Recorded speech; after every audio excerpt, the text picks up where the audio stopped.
Hello दोस्तों, स्वागत है आप सभी का आपके अपने चैनल जय मां सरस्वती एकेडमी में। आज हम आपके सामने लेके आए हैं क्लास 9 का सेकंड चैप्टर बहुपद का एक्सरसाइज 2.1। एक्सरसाइज 2.1 को सॉल्व करने से पहले मैं आपको बता दूं कि यह वीडियो मैं पार्ट वाइज बना रहा हूं। अगर आपने मेरी पहली वीडियो नहीं देखी है तो आप जाके देख लीजिए, क्योंकि वहां मैंने बहुत सी बेसिक चीजें बताई हैं, जैसे कि चर राशि किसे कहते हैं, अचर राशि किसे कहते हैं, बीजी व्यंजक किसे कहते हैं, या बहुपद ही किसे कहते हैं। बहुपद बहुपद तो आप पढ़ रहे होंगे, लेकिन बहुपद के बेसिक कॉन्सेप्ट को आपने नहीं क्लियर किया होगा। जाके पहले बेसिक कॉन्सेप्ट को उसके क्लियर कीजिए। तो सबसे पहले मेरी पहले वीडियो को देखिए मैं आपको बता देना चाहता हूं, अगर आप किसी भी चीज को सीखना चाहते हो तो आप अगर उसके बीच से सीखोगे तो नहीं सीख पाओगे। पहले उसको हम शुरू से सीखने का प्रयास करते हैं। तो पहले मेरी जाके पहली वीडियो देखिए, फिर आके आप मेरी ये पार्ट 2 देख सकते हैं। देखिए चलिए एक्सरसाइज 2.1। एक्सरसाइज 2.1 का पहला क्वेश्चन भाई है कि निम्नलिखित व्यंजकों में से कौन कौन एक चर में बहुपद है, कौन कौन नहीं है। कारण सहित उत्तर देना है। देखिए हमको क्या बताना है कि कौन एक चर में बहुपद है और कौन नहीं है। हमने पिछली वीडियो में, जैसे हम कह रहे हैं कि जाके आप पिछली वीडियो देखिए, तो पिछली वीडियो हमने बताया है कि अगर बहुपद तो है, अगर हम देख रहे हैं ये 4x² - 3x + 7 ये बहुपद है, लेकिन क्यों बहुपद है हमने बताया है। फिर से हम बताने का प्रयास कर रहे हैं कि देखिए बहुपद किसे कहते हैं, ऐसा बीजी व्यंजक जिसमें चर राशियां केवल धनात्मक पूर्णांक या शून्य घात के रूप में हो, उसे क्या कहते हैं, बहुपद कहते हैं। देखिए इसकी चर किसे कहते हैं भाई, XYZ या जितने भी इंग्लिश वर्ड माला का अक्षर सब क्या है, चर राशियां हैं। देखिए इसके घात क्या है, देखिए इसके घात x की घात 2,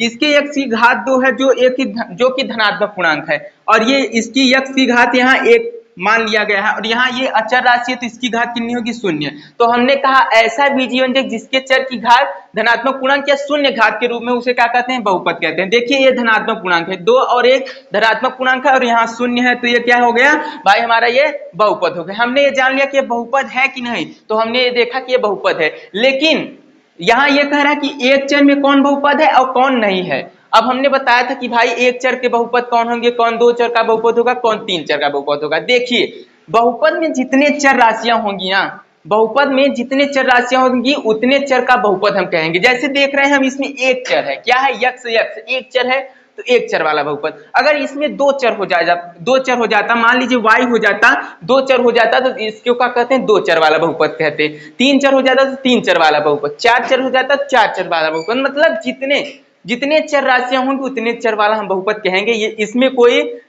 डाउट वाली बात नहीं है, कोई दिक्कत नहीं है, ठीक। तो चलिए देखते हैं, फिर से क्वेश्चन को पढ़ते हैं। देखिए अगर गणित की दुनिया में आप आ गए हो तो देखिए जितने बार सवालों को आप रिपीट करोगे, जितनी बार सवालों को आप पढ़ोगे, उतनी बार आपको समझ में आएगा। तो चलिए एक बार फिर से क्वेश्चंस को पढ़ते हैं। जैसे निम्नलिखित व्यंजकों में से कौन कौन एक चर में बहुपद है और कौन नहीं है, कारण सहित उत्तर दीजिए। ठीक है, हमें यह बताना है कि कौन एक चर में बहुपद है और कौन नहीं है, और हमको कारण सहित उत्तर भी देना है, इसका कारण भी देना है।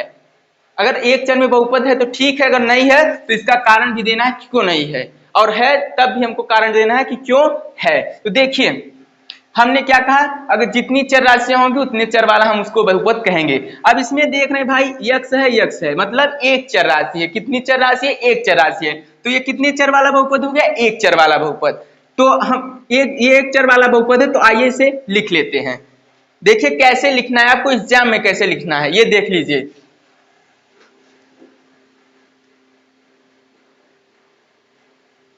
दिया गया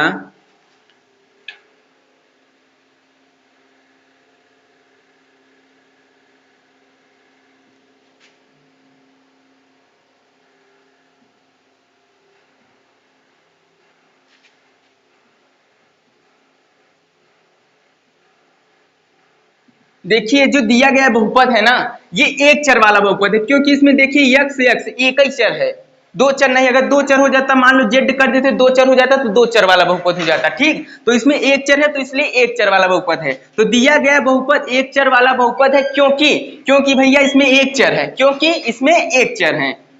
दिया गया बहुपद एक चर वाला बहुपद है क्योंकि इसमें एक क्या है, एक चर राशि है। ये एक चर राशि है, इसमें एक चर राशि इसलिए क्या है, एक चर वाला बहुपद हो गया। ठीक, चलिए अब दूसरे क्वेश्चन की ओर बढ़ते हैं। देखिए दूसरा क्वेश्चन क्या है। दूसरा क्वेश्चन,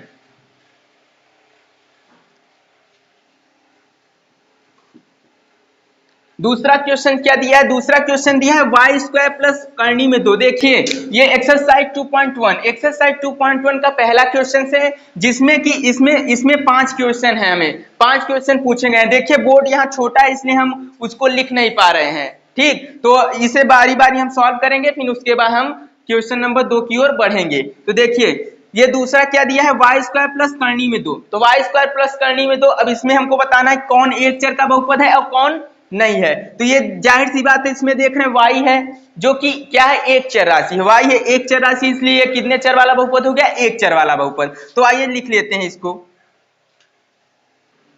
देखिए भैया जो ये बहुपद दिया गया है वाई स्क्वायर प्लस करनी में 2, ये जो बहुपद है ये एक चर वाला बहुपद है। क्यों एक चर वाला बहुपद है, क्योंकि इसमें एक चर राशि है। कितनी चर राशि भाई, एक चर राशि। ये y भर एक चर राशि, इसलिए एक चर वाला बहुपद है। तो हम लिखेंगे दिया गया बहुपद एक चर वाला बहुपद है क्योंकि इसमें एक चर राशि है। भाई कारण भी बताना है ना हमको, कि कारण सहित उत्तर दीजिए। भैया अगर बहुपद एक चर वाला बहुपद है तब भी कारण हमको देना है, और नहीं है तब भी हमको कारण देना है। ठीक, तो आइए तीसरे क्वेश्चन की ओर बढ़ते हैं। देखिए वीडियो को लास्ट तक देखिए, और नहीं समझ में आएगा तब बताइए। और जैसा कि आपको थंबनेल देख चुके होंगे, पढ़े होंगे, आपने थंबनेल देखा होगा कि जीरो से हीरो, तो हम गारंटी देते हैं कि आपको जीरो से हीरो बना के छोड़ेंगे। ये जितने भी एक्सरसाइज 2.1 में जितने भी क्वेश्चन है, आपको जीरो से हीरो मैं बना के छोड़ूंगा। तो देखिए तीसरा क्वेश्चन क्या है। तीसरा क्वेश्चन आपकी स्क्रीन पे है कि 3 करनी में t प्लस t करनी में 2। देखिए इस क्वेश्चन को मैं तो ऐसे भी बता सकता हूं कि भाई ये बहुपद है ही नहीं। अब कहोगे बहुपद क्यों नहीं है, तो चलिए अभी कारण हम बताते हैं बहुपद क्यों नहीं है। लेकिन इसको हम बताने से पहले एक बार हमको अंकगणित की ओर बढ़ना होगा। चलिए अंकगणित की ओर चलते हैं। देखिए जब हमको दिया रहता है कि करनी में 4, क्या दिया होगा, करनी में 4 दिया होता है, तो हम इसको क्या कहते हैं, वर्गमूल। अब कहेंगे सर वर्गमूल हमको क्यों बता रहे हैं। देखिए हम क्यों इसलिए बता रहे हैं, क्योंकि अगर आपको ये करनी में टी वाला समझना है कि ये बहुपद नहीं है, तो ये आपको जानना बहुत जरूरी है, इसलिए मैं आपको ये बता रहा हूँ। ठीक, तो जैसे लिखा होगा करनी में 4, तो करनी में 4 है तो भैया इसका क्या करेंगे, हम इसका वर्गमूल निकालेंगे। तो वर्गमूल निकालने की भाई देखिए 2 विधि है। आप एक ही विधि सीखे होंगे, मैं गारंटी देता हूं ये दूसरी विधि आप नहीं जानते होंगे। दूसरी विधि मैं आपको बताऊंगा। देखिए क्या होता है, करनी में 4 जो है ना, इसको हम मतलब यहाँ हम मान लेंगे कि यहाँ क्या लिखा है, 2 लिखा है, मान लेते हैं यहाँ 2 लिखा है। अगर हमको घनमूल निकालना होता है, जैसे करनी में 27 दिया है और 3 करनी में 27, इसका घनमूल निकालना होगा तो यहाँ 3 लिखा होगा, मतलब 3 का जोड़ा लगता है, आप जानते होंगे 3 का जोड़ा लगता है। और यहाँ कुछ नहीं लिखा होगा तो हम क्या मान लेंगे, यहाँ 2 मान लेंगे। क्या मान लेंगे, 2 मान लेंगे। तो इसका जब वर्गमूल निकालेंगे तो 2 का जोड़ा लगेगा। ठीक, लेकिन ये 2 लिखा नहीं जाता, ये 2 लिखा नहीं जाता। तो इसका हम 4 का वर्गमूल, करनी में 4 का वर्गमूल निकालेंगे तो क्या होगा भाई, आगे 4 का गुणनखंड निकालेंगे। तो 4 का गुणनखंड आपने सीखा भी होगा। अब ये इतनी छोटी छोटी चीजें मैं नहीं बताऊंगा आपको, क्योंकि आपने सीखा होगा 7th या 8th में सीखा होगा। तो देखिए इसका वर्गमूल क्या होगा, 2 × 2। अब इसमें क्या होगा, एक यहाँ पे हो जाता है, एक का जोड़ा 2 का जोड़ा बन जाएगा। ठीक, तो ये 2 अंक है तो इसका एक जोड़ा बन गया, तो ये 2 बाहर आ गया। ठीक, अब इसका अगर हम करनी में ये, अब इसी को देखिए दूसरे विधि से, ये तो हो गया पहली विधि। अब दूसरी विधि क्या है भाई, दूसरी विधि आपने नहीं सीखा होगा। जैसे ये देखा, ये देखते करनी में 4 है ना, अब हमको इसका वर्गमूल निकालना है, तो ये करनी में 4 का मतलब क्या होगा भैया, 4 की घात 1/2। ये करनी में अगर मतलब करनी में 4 लिखा है तो इसका करनी का मतलब 1/2 होता है, तो 4 की घात 1/2 लिख देंगे। अब फिर इसे क्या करेंगे, 4 का गुणनखंड निकालेंगे। तो 4 का गुणनखंड क्या होगा, 2 × 2 और बट्टे 1/2। ठीक, अब इसको हम क्या लिख सकते हैं, अब इसको हम क्या लिख सकते हैं, 2 की घात 2 × 1/2 लिख सकते हैं, लिख सकते हैं। तो क्या करेंगे, 2 से 2 काट देंगे, बराबर कितना आएगा, 2। देखिए ऐसे भी 2 आया, ऐसे भी 2 आया। अब हमने आपको ऐसे क्यों बताया, अब यहां हम देख सकते हैं, यहाँ करनी में टी है, क्या है, करनी में टी है। तो करनी में यहाँ 4 था तो हमने क्या कहा कि 4 की घात 1/2 लिख दिया। अब ऐसे ही करनी में यहाँ टी है, जब यहाँ करनी में टी है तो इसको हम क्या करेंगे, टी की घात 1/2 लिख देंगे। ठीक, तो हमने पढ़ा था कि भैया अगर बहुपद की घात अगर बहुपद की घात क्या हो, भिन्न में हो, तब भी बहुपद नहीं होगा, और ना ही बहुपद की घात ऋणात्मक पूर्णांक होनी चाहिए। देखिए बहुपद की घात धनात्मक पूर्णांक या शून्य घात के रूप में होगी तभी तो वो बहुपद होगा।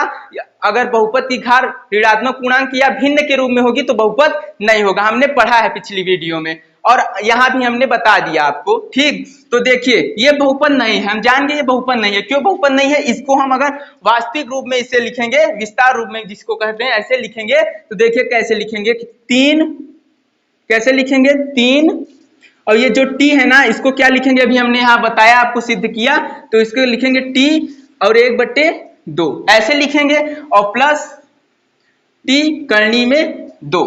तो ये देखिए टी इसकी चर राशि है, इसकी घात कितनी है भाई, 1/2 है, जो कि भिन्न के रूप में है, इसलिए यह बहुपद नहीं है। आइए इसे लिख लेते हैं।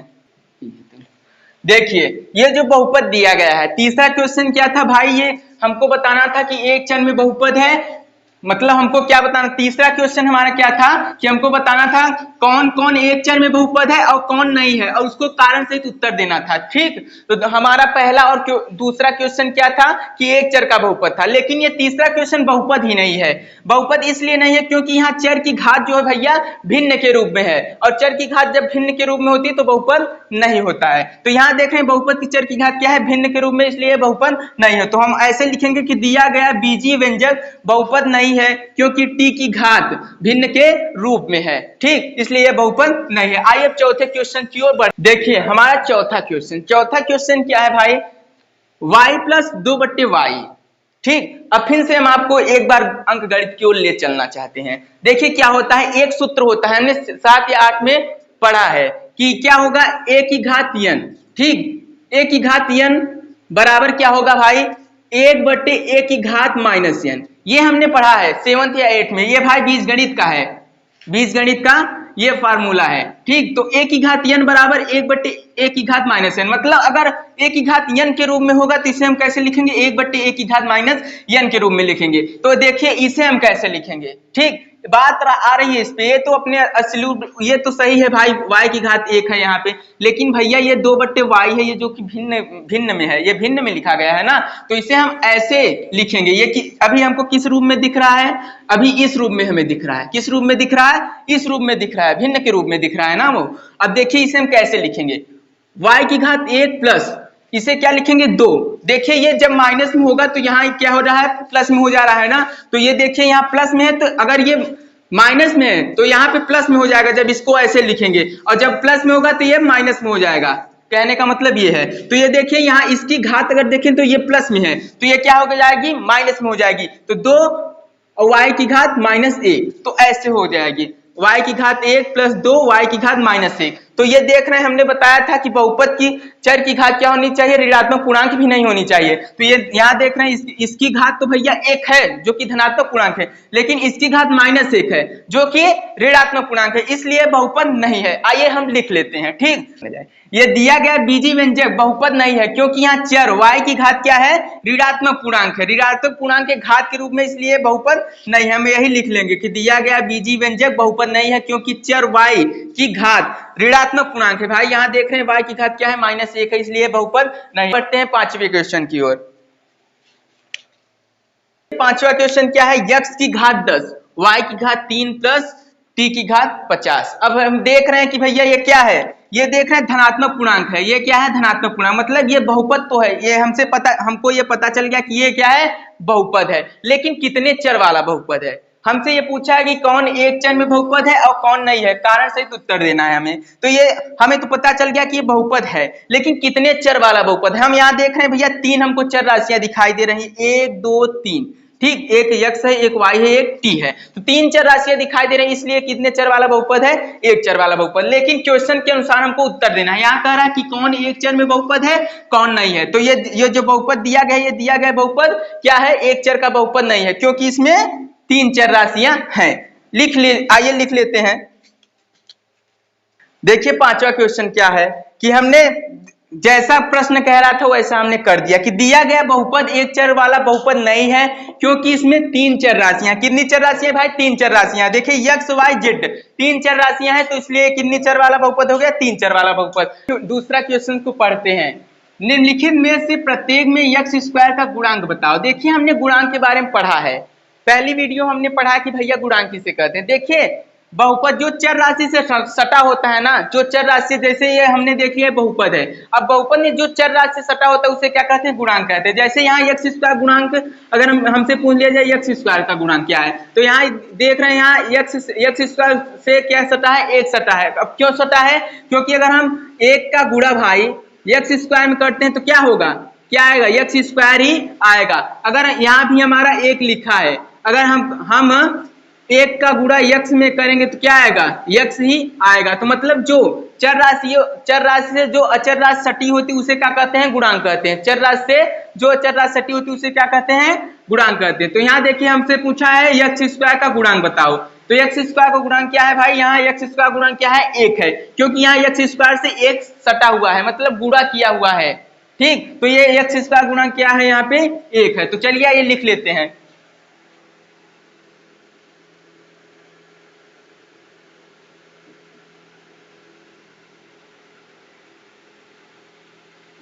देखिए यक्स स्क्वायर गुणांक क्या है, यहाँ यक्स स्क्वायर गुणांक क्या है, मतलब जो चर राशि से सटा होता है उसे क्या कहते हैं, गुणांक कहते हैं। तो इसलिए यक्स स्क्वायर गुणांक क्या है, एक है। क्या है, एक है।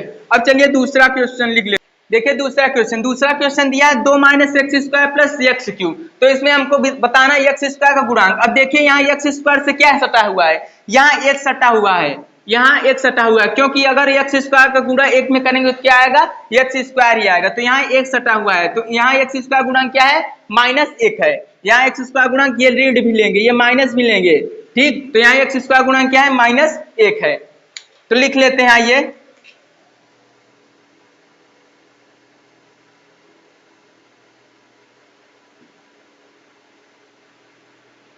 एक्स स्क्वायर गुणांक माइनस एक है। देखिए मैं जैसे करा रहा हूं वैसे ही आप एग्जाम में लिखना, ठीक, फुल मार्क्स मिलेंगे आपको। अब देखिए तीसरा क्वेश्चन क्या दिया है, पाई बटे 2 एक्स स्क्वायर प्लस एक्स। तब यहाँ हमको बताना है एक्स स्क्वायर गुणांक बताना है। भाई हमने कहा है जो चर राशि से सटा होता है उसे क्या कहते हैं, गुणांक कहते हैं। तो यहाँ एक्स स्क्वायर गुणांक हमसे पूछा है, तो एक्स स्क्वायर गुणांक क्या है भाई, पाई बटे 2 है। ये एक्स स्क्वायर से ये सटा हुआ है, पाई बटे 2 क्या है, सटा हुआ है। अगर जैसे हमसे पूछ लिया जाए एक्स का गुणांक बताओ, अब क्वेश्चन में भाई एक्स स्क्वायर दिया है, जैसे मान लीजिए कि यहाँ एक्स दिया हो तो क्या करोगे, तो ये अगर हमसे पूछ लिया एक्स का गुणांक बताओ, तो यहाँ एक्स का गुणांक क्या है, एक है, यहाँ एक सटा हुआ है, तो एक्स का गुणांक क्या है, एक है। ओके, तो चलिए देखिए एक्स स्क्वायर गुणांक हमसे पूछा था, तो एक्स स्क्वायर गुणांक क्या है, पाई बटे 2 है। तो लिख लेते हैं आइए,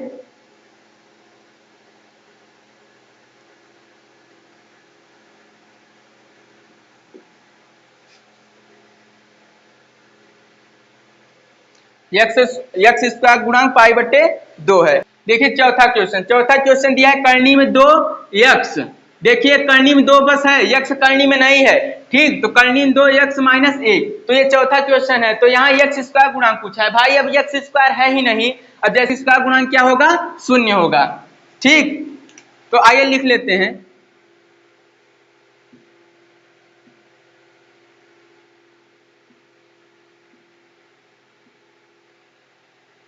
यहाँ एक्स स्क्वायर गुणांक क्या है, शून्य है। जब एक्स स्क्वायर है ही नहीं तो उसका गुणांक हम शून्य रख लेंगे। क्या रख लेंगे, शून्य। यहाँ एक्स है, अगर एक्स पूछा होता तो एक्स का गुणांक क्या होगा, माइनस कर्णिम तो हो जाएगा। अगर एक्स का गुणांक पूछा होता तो कर्णिम तो हो जाता, लेकिन यहाँ एक्स स्क्वायर गुणांक पूछा है जो कि नहीं है, यहाँ लिखा ही नहीं गया एक्स स्क्वायर, इसलिए एक्स स्क्वायर गुणांक क्या होगा, शून्य होगा। ठीक, 35 घात के द्विपद और 100 घात के एक पदी का एक एक उदाहरण देना है। ठीक, बस 35 घात होना चाहिए और 2 पद होने चाहिए। कितने पद होने चाहिए, 2 पद होने चाहिए। तो पहला उदाहरण हम लिख लेते हैं कि 35 घात होनी चाहिए और द्विपद होने चाहिए। ठीक, तो कोई भी हम कुछ भी लिख सकते हैं, जैसे यश की घात हम 35 लिख दें और प्लस 1 लिख दें, तो यह 35 घात का हो गया और इसमें 2 पद है। देखिए एक पद ये हो गया, एक पद ये हो गया, मतलब जो प्लस था माइनस चिन्हों से बटो तो उसे क्या कहते हैं, पद कहते हैं। ठीक, तो ये देखिए एक पद ये हो गया, एक पद ये हो गया, तो 2 पद हो गए और इसकी घात, एक्स की घात कितनी है, 35 है। तो ये इसका शर्त पूरा हो गया। अब यहां से एक शर्त और बनती है कि 100 घात के एक पदी का एक एक उदाहरण दीजिए। ठीक, 100 घात होने चाहिए और एक पद होने चाहिए। तो 100 घात क्या होगा, जिसे t की घात हम क्या कर दें 100 कर दें और ये एक पद है ही। ठीक, तो ये दोनों उदाहरण हो गए। देखेंगे कि बहुपद के चर की अधिकतम घात देखेंगे, तो बहुपद के चर की जितनी भी घात होगी उसे क्या कहेंगे, बहुपद की घात कहेंगे। जैसे देख लीजिए 5x³ है और प्लस 4x² प्लस 7x है, तो इसमें क्या देखेंगे, बहुपद की चर की सबसे अधिकतम घात देखेंगे। तो यहाँ इसकी चर की सबसे अधिकतम घात कितनी है, 3 है, इसलिए बहुपद की घात कितनी होगी, 3 होगी। ठीक, तो इसकी घात कितनी होगी, 3 होगी, तो क्योंकि यहाँ x की घात 3 है, यहाँ x की घात 2 है, यहाँ x की घात क्या है, 1 है, और सबसे अधिकतम क्या है भैया, यहाँ सबसे अधिकतम क्या है, 3 है, इसलिए बहुपद की घात कितनी होगी, 3 होगी। तो आइए लिख लेते हैं, दिए गए बहुपद की घात 3 है। क्यों दिए गए बहुपद की घात 3 है, क्यों बहुपद की घात है 3 है, क्योंकि बहुपद के क्या देखें, बहुपद के चर की अधिकतम घात देखेंगे। तो बहुपद के चर की अधिकतम घात क्या है, यहाँ x की घात 3 है, इसलिए बहुपद की घात कितनी होगी, 3 होगी। आइए देखिए दूसरा क्वेश्चन क्या है, 4 - y²। तो क्या देखेंगे भैया, बहुपद की चर की अधिकतम घात देखेंगे। तो यहाँ देख रहे हैं इसकी घात क्या होगी भैया, ये चर राशि है तो इसकी घात क्या होगी, 0 होगी।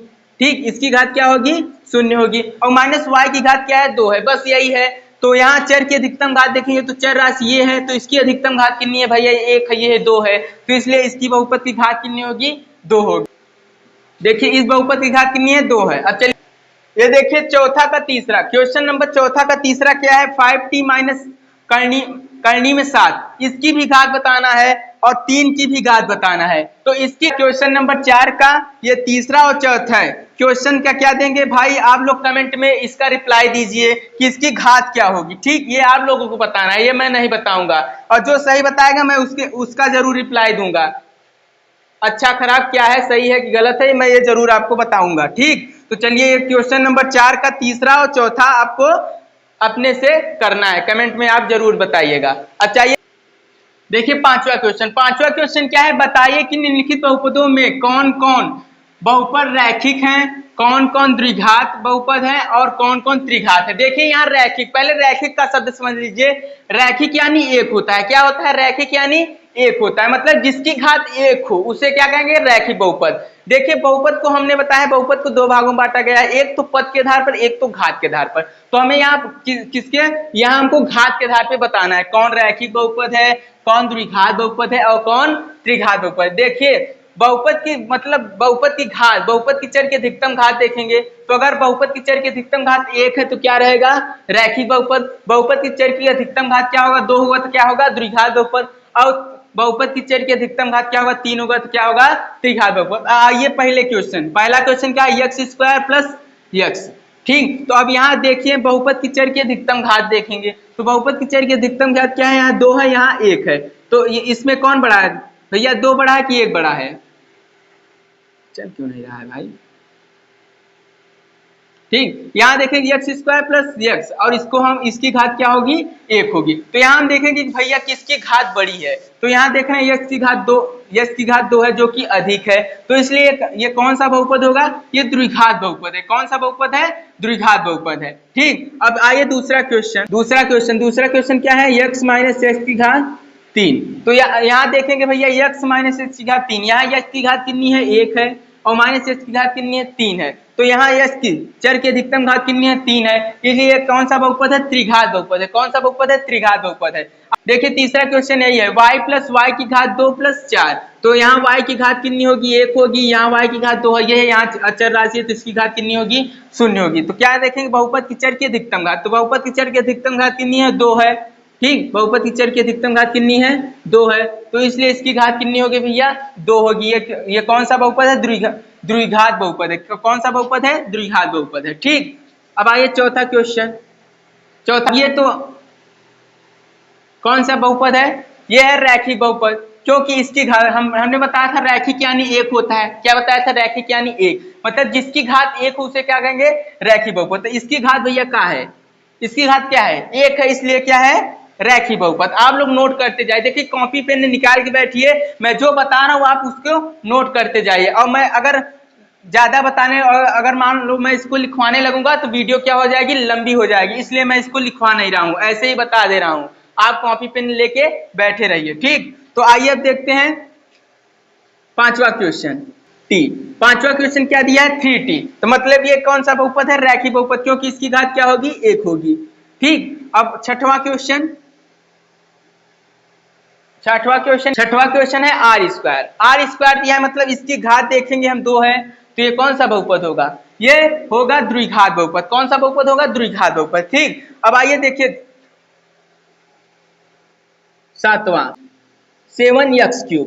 अब आप लोग इसका उत्तर कमेंट में बताइए, ठीक। इसका उत्तर आप लोग कमेंट में बताइए कि इसका घात कितनी होगी, ये कौन सा बहुपद है, ठीक है। रैखिक बहुपद है कि द्विघात बहुपद है कि त्रिघात बहुपद है। साथ इसी क्वेश्चन के साथ हम आपसे विदा लेना चाहते हैं और मिलते हैं अगली वीडियो में एक नए जोश और जुनून के साथ।